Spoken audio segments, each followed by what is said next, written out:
and how Brussels has been managing the COVID-19 coordination and response, and how effective it has been, and where this is going from now.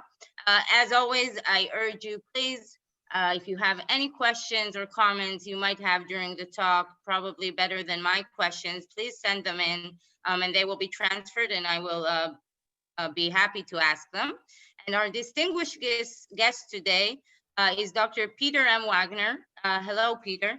Dr. Wagner, who is the principal advisor in the European Commission's Secretariat General. Up until October 2020, he is now transferring into a new position, but up until a month ago, he was the head of the clearinghouse for medical equipment for COVID-19. Prior to that, he worked as the head of the support group for Ukraine. He also had several management positions at the Commission Task Force on Greece between the years 2011 and 2015. And prior to entering the European Commission, he worked as a researcher at a German think tank, earlier as a journalist and an editor for several German newspapers. So Peter can also help me do my job and ask the questions instead of me. Good morning, Peter. Thank you for joining us. Thank you very much, Tal, and good morning. Good morning, everybody. Pleasure being with you.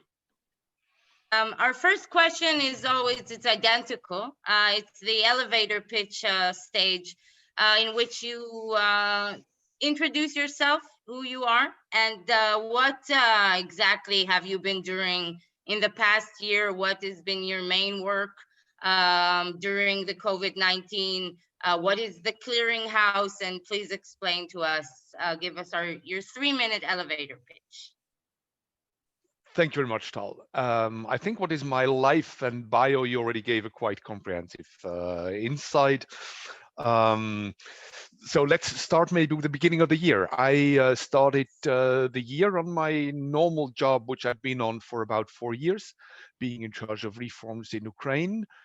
Structural reforms, crisis response. It's of course a country that has a war in the east, but that is also going through enormous structural reforms in all of the rest of the country.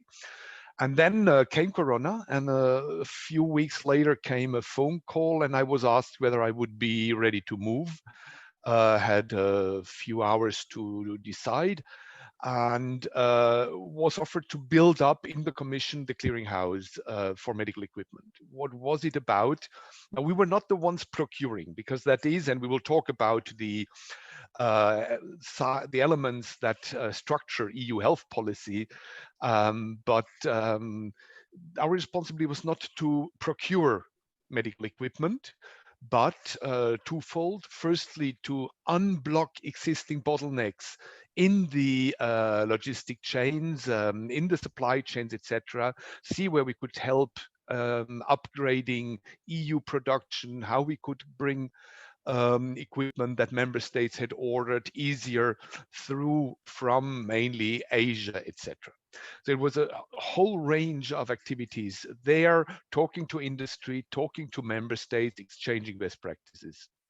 The other pillar of my work there was that I was coordinating a 3 billion emergency support program, with which we are now, at the time we were still discussing how to use the money best, but with which we are now mainly doing advanced purchasing agreements, meaning we are reserving vaccines for the European citizens, but also a number of other activities like mobility, bringing people to hospitals elsewhere, because we know that sometimes there are peaks and overloads in certain regions and countries, but also moving equipment, moving teams of doctors, etc. So that was then what structured very much my life since April, and it was quite a fascinating experience. I think many of us have their kind of experiences. For me, it was the first time that I had to build a team of whom I knew some from the past, but the majority I'd never seen before. We only know, in many cases until today, each other only virtually, because we brought in people from many different Commission locations, meaning that includes Italy, Spain, Ireland, where we also have people posted. So that we've been building. How big was the team? We were about 30 people, but we were very virtual. Many of the people still had their normal tasks. So we had a relatively small core team of 5, 6 people. And then the rest was very often just when needed. If we needed trade experts, we had a network we could immediately draw on, etc. And that is what I did. I was during these months, I think once a week physically, as we called it in the office, because there were then regular meetings with the ambassadors. There was one group of ambassadors, EU ambassadors, that met throughout the crisis also physically.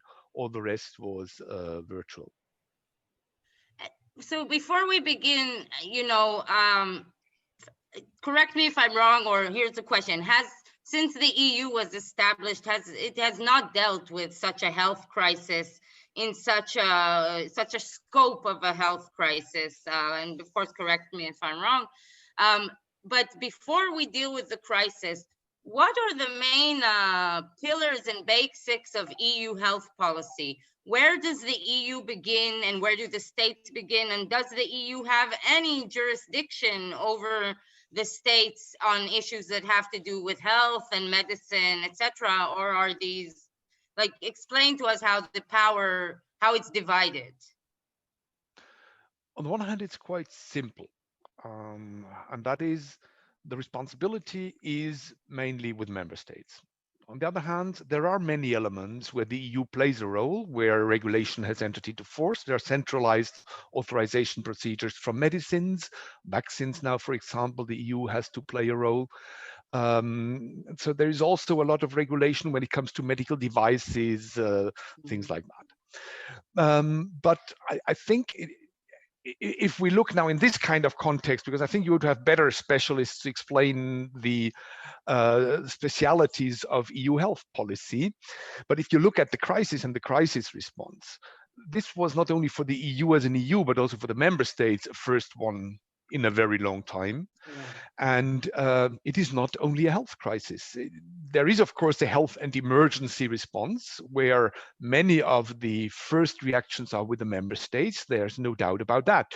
But there is an economic dimension and the need for an economic response. That is where the EU has huge responsibilities, possibilities to come in. And there is, of course, also the question of the way forward out of the crisis, the next steps. Because what I think we have to keep in mind is if we look at it, we of course see that member states were hit very differently, in a far from symmetric manner by the crisis. Italy, Spain particularly hard hit in the first wave, France. Now, some member states are much more hit than other member states now in the East, for example, and Central Europe on the second wave. But those hit in the first wave were the ones who at the same times now had the biggest challenge to get out economically again, or having the biggest challenges. Their economy depends on tourism, 20-30% of GDP in some regions. Tourism was not very good this year. So in addition to having been particularly hard hit by the virus, these countries are now having particularly difficult challenges to overcome on the economic side. So I think the EU's role here is, yes, there are definitively areas in the real health core business where one has to look at how we are cooperating, but in fighting the virus, we have to go bigger. So would you say that the main role that the EU plays is more, or will be playing a more significant role in the economic aspect of the crisis and stepping out of the crisis, or the issue of the regulation of the health and medicine is where the EU is more needed? I mean, where do the member states need the EU? Well, I think one of the lessons learned is that member states need the EU also in an area like health, which is a national competence, much more than maybe many of them were aware of before. Because we discovered in many areas, maybe there is, for example, shortages of medicines. Hardly anyone has, be it medicines, be it equipment, everything available in sufficient numbers. Nobody has everything produced in the country, etc. So there is a lot also on this health side that has to be done, the emergency side. Um, we really have to work, and that is clear, on the question of how can we be more resilient, more independent for future hits, because there will be the next crisis. It will not be Corona, it will be something different. But it can also again be very big and hit all of us in a heavy manner. And that is why I think we have to also in the health area see what are the structural weaknesses. And there, for example, data, knowing what is going on. Because what's the use if you know what is the situation in your country? The virus doesn't stop at the borders or looks at your passports. You have to know what is the situation in the region. So data, the analysis, the forecast, you see how the virus is moving. So you need there a much better exchange. And that are all areas where I think the EU can clearly add value. One of the challenges which comes up in intuitively into my mind is the question about travel restrictions. Here in Israel, we are a very small country and we have one big airport and almost no land borders that we need to, so it was quite easy to close down the country, but in such a huge continent like Europe, in which there are so many countries and so many border passings, which are not necessarily even regulated. Some of them can even be, that you could just drive into another country. So how do you, how much of this was a challenge, trying to, close down areas or trying to control the pandemic in such an environment or structure? I think that is another area where many people here in the EU have learned a lot and are still thinking about it. And that means if you look at the very first reactions when the virus hit Europe, there was a reaction which I would call very human and very normal, and that is you lock in, you close down, you close borders, etc. And then you realize that, and probably Israel is not the case to compare with for a number of reasons you mentioned and many more, I guess. But within the EU, our interdependencies, our need to cooperate are so big we cannot simply close the national borders. There is food, there are specializations, there are products, there have people, there are cross-border workers, lots of them. There are all kind of situations with people moving within the EU. And the lesson learned here, I think, was, and for me that was an impressive one, the after this first immediate reaction, which I would call the kind of reflex that everybody had, that then very quickly everybody saw this cannot be the solution. None of us, neither the bigger nor the smaller ones, will get through this on their own if we keep everything closed. And the challenge then was to reopen again. And we learned it's a bit like confidence. It takes a hell of a time to build it. It's very easily destroyed, and then it's much more difficult to rebuild it again. And here it's on the opening. Closing a border on paper is a quick decision done in any of the capitals. Keeping them protected is nowadays indeed, as you rightly said, a challenge. But then realizing that it doesn't solve your issue and to reopen them is a real challenge. And that is where I think we are working a lot with member states. That was a big part of the work on the reopen, that starts with websites that give the citizens the situation in the respective partner countries, neighboring countries, that goes with explanation of what are the rules in the different countries, where one also has to see many of our member states even have internally from region to region different rules on some of the issues. So this is not an EU speciality. I think this is a matter of fact here in a diverse Europe. But so that's the main question, though. I think that you just mentioned it, that one of the social impacts of the pandemic, and at least for the first wave, was, this kind of people isolating, closing into their own community, and even moving in many instances to, you know, self-production of things that in the past they would trade or would import, also trying to localize and strengthen local economies.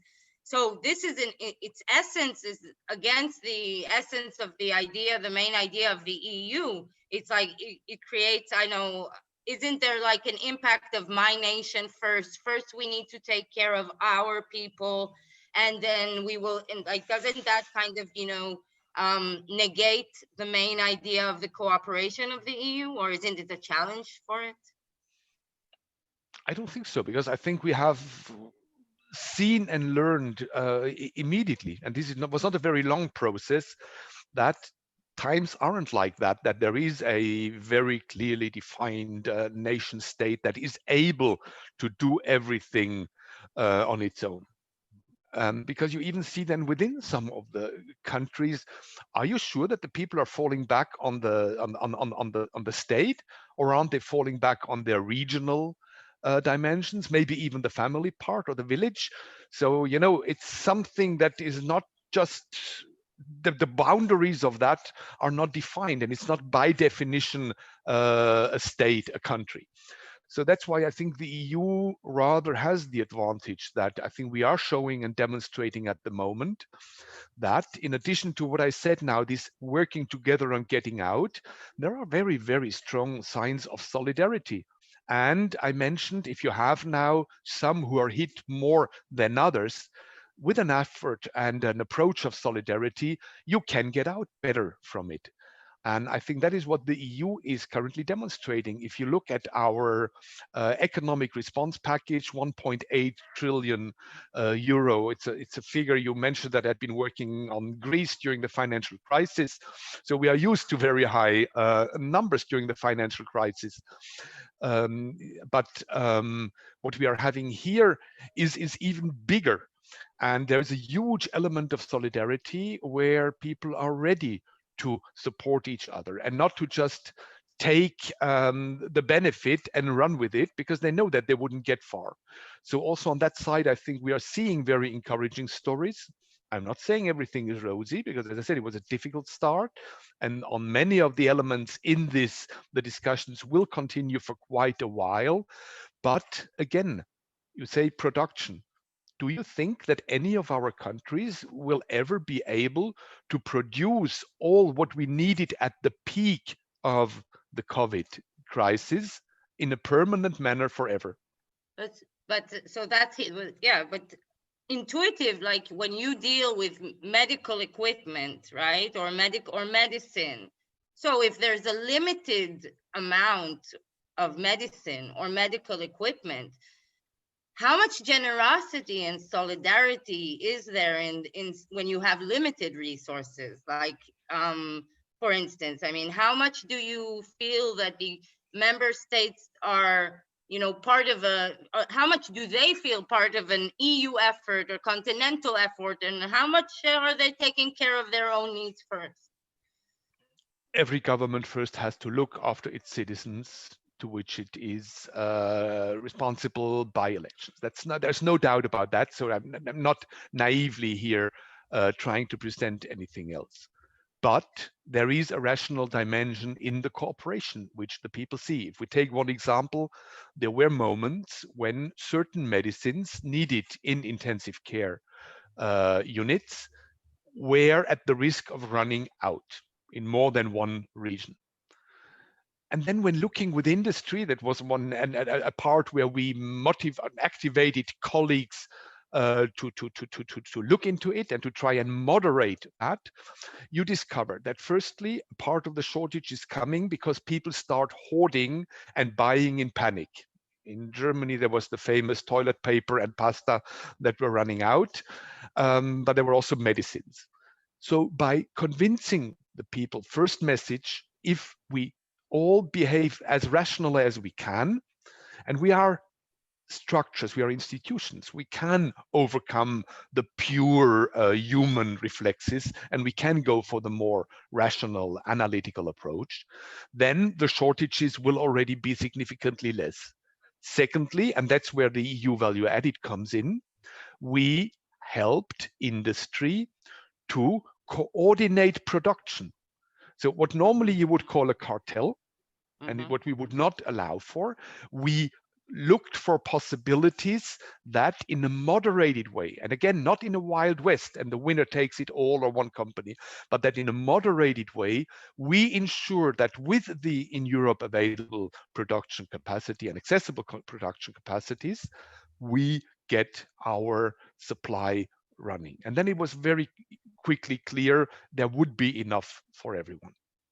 And doesn't all of these processes, but here the EU, the bureaucracy and the processes, does this not maybe stall some of the reactions and responses, because this is an era where decisions need to be made very, very fastly, like within hours sometimes, as you mentioned.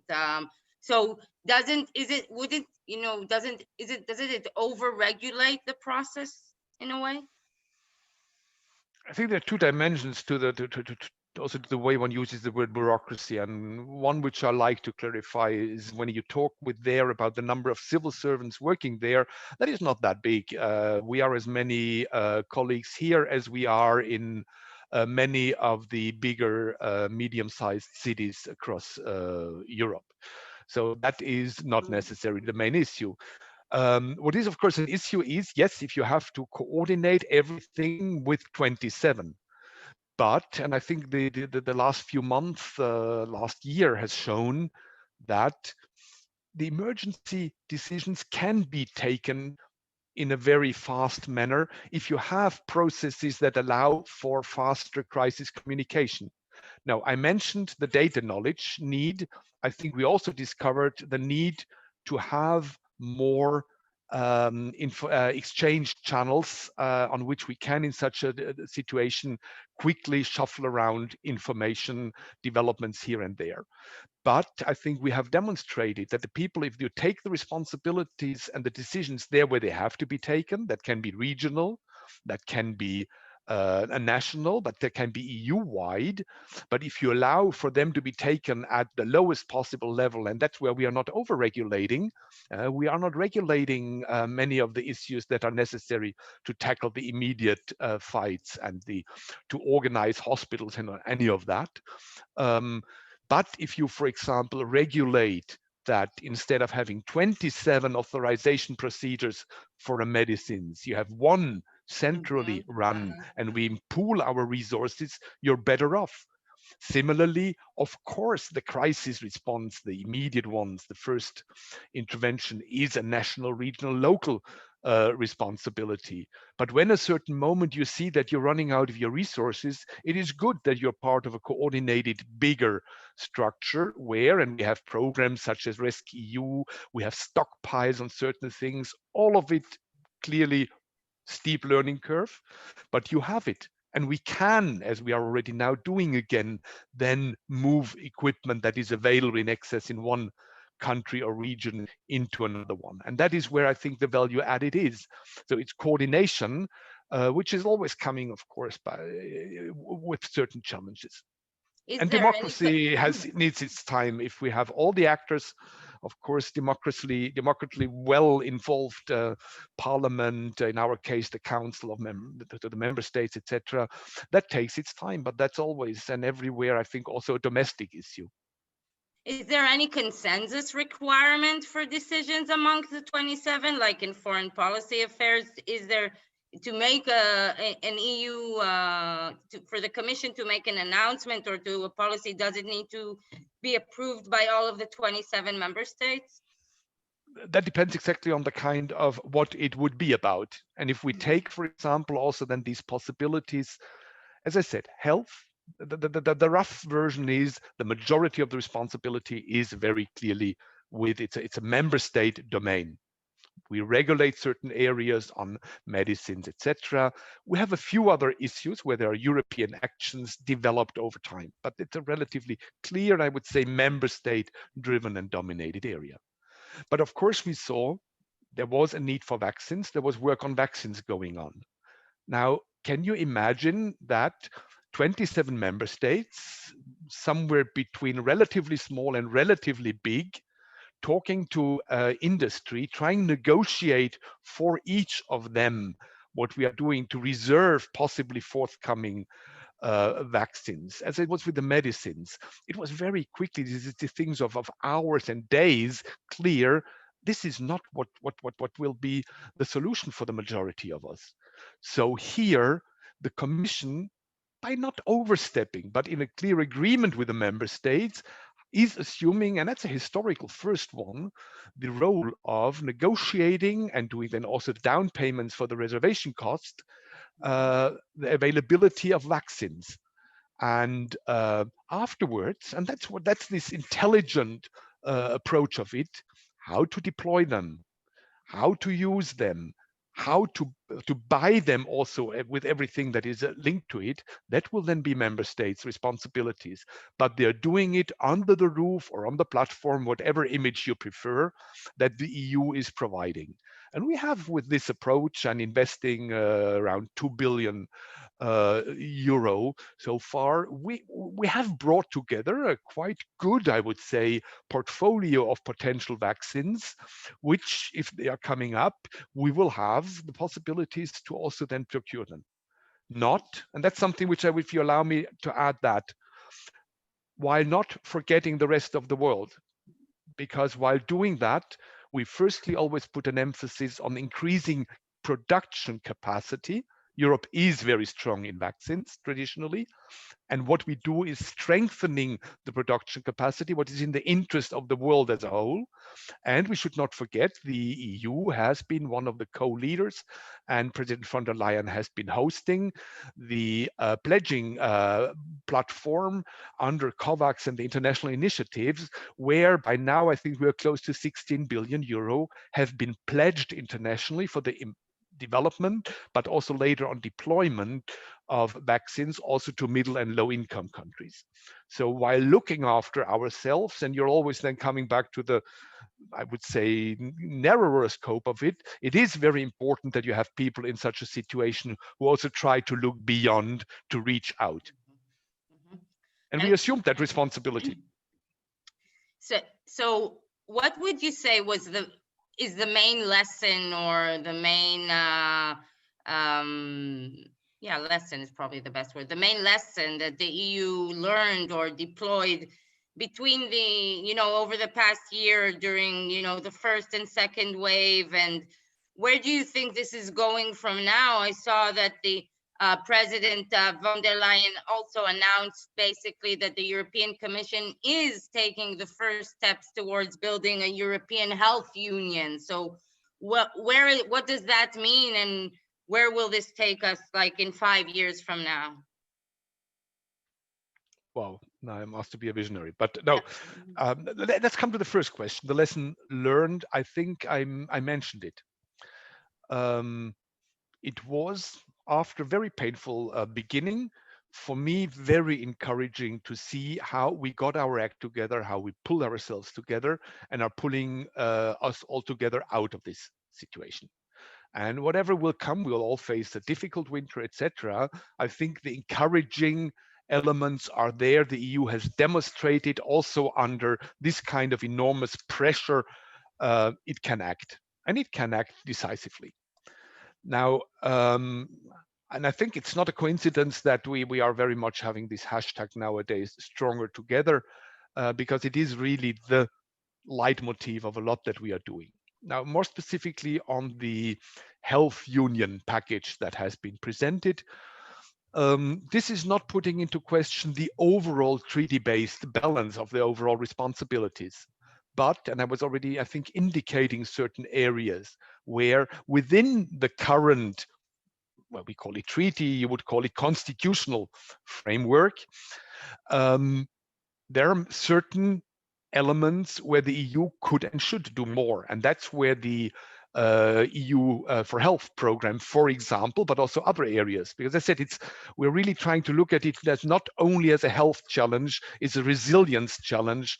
It's a much wider issue. So we clearly are trying to see what let's look at the hardware first, the kind of stockpiling of material we can add value. So as a kind of lender and provider of last resort, etc. Not deresponsibilizing, because we cannot from Brussels take the responsibility for having at each and every hospital, at each and every moment, the necessary equipment. That would be what you call bureaucracy, and that's what we are not aiming for. But we think we need a strategic reserve as Europeans jointly, which then can be deployed.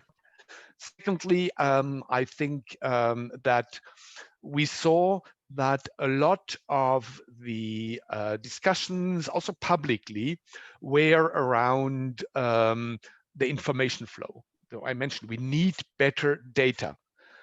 We need it, by the way, not only at the EU level. When I took over my job in the clearinghouse on the 1st of April, I looked at what we knew as numbers, which was a big part of our work. And I was shocked how little we knew. And I was deeply frustrated. And then I started calling around in some of the capitals, trying, what can I get from you? And then I was reading newspapers, and I was discovering at that time Germany was trying to establish how many intensive care units they have.